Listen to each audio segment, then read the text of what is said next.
കണ്ണൂർ മുൻ SHO ശ്രീജിത്ത് കൊടേരിക്കെതിരെ അന്വേഷണം പ്രഖ്യാപിച്ച് മനുഷ്യാവകാശ കമ്മീഷൻ. കണ്ണൂർ ചൊവ്വ സ്വദേശിയെയും കുടുംബത്തെയും മാനസികമായി പീഡിപ്പിച്ച് ആത്മഹത്യയിലേക്ക് തള്ളിവിടാൻ പ്രേരിപ്പിച്ചെന്ന പരാതിയിലാണ് അന്വേഷണം. മനുഷ്യാവകാശ കമ്മീഷന്റെ അന്വേഷണ വിഭാഗം നേരിട്ട് നടത്തുന്ന അന്വേഷണത്തിൽ സെപ്റ്റംബറിൽ റിപ്പോർട്ട് സമർപ്പിക്കണമെന്നാണ് ഉത്തരവ്.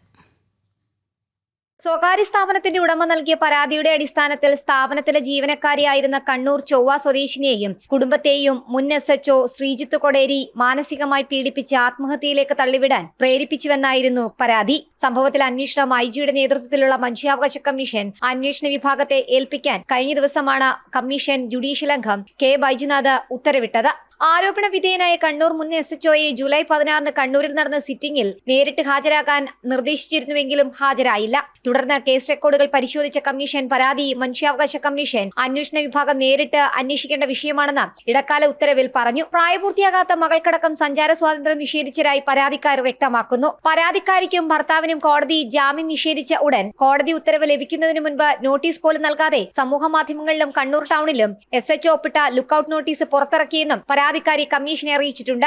അന്വേഷണത്തിനിടയിൽ തന്നെയും കുടുംബത്തെയും ഒന്നടക്കം മാനസികമായി പീഡിപ്പിച്ചെന്നാണ് പരാതി. തനിക്കൊപ്പം 2025 ഓഗസ്റ്റ് 14 സ്റ്റേഷനിലെത്തിയ ഭർത്താവിനെ പുറത്താക്കി തന്നെ SHO മുറിയിൽ തടഞ്ഞുവെച്ച് മാനസികമായി പീഡിപ്പിച്ചു. വനിതാ പോലീസിന്റെ അസാന്നിധ്യത്തിൽ ഉപദ്രവിക്കാൻ ശ്രമിച്ചു. വീഡിയോ റെക്കോർഡ് ചെയ്യാൻ ശ്രമിച്ചപ്പോൾ മർദ്ദിക്കാൻ ആരംഭിച്ചുവെന്നും ഫോൺ പിടിച്ചു വാങ്ങിയെന്നും പരാതിക്കാരി പറയുന്നുണ്ട്. ഒരു തെറ്റും ചെയ്യാത്ത തന്നെയും ഭർത്താവിനെയും അറസ്റ്റ് ചെയ്തത് ജയിലിലടച്ചതായും പരാതിക്കാരി വ്യക്തമാക്കുന്നു. സെപ്റ്റംബറിൽ അന്വേഷണ റിപ്പോർട്ട് സമർപ്പിക്കണമെന്നാണ് മനുഷ്യാവകാശ കമ്മീഷന്റെ ഉത്തരവ്. ജനം, തിരുവനന്തപുരം.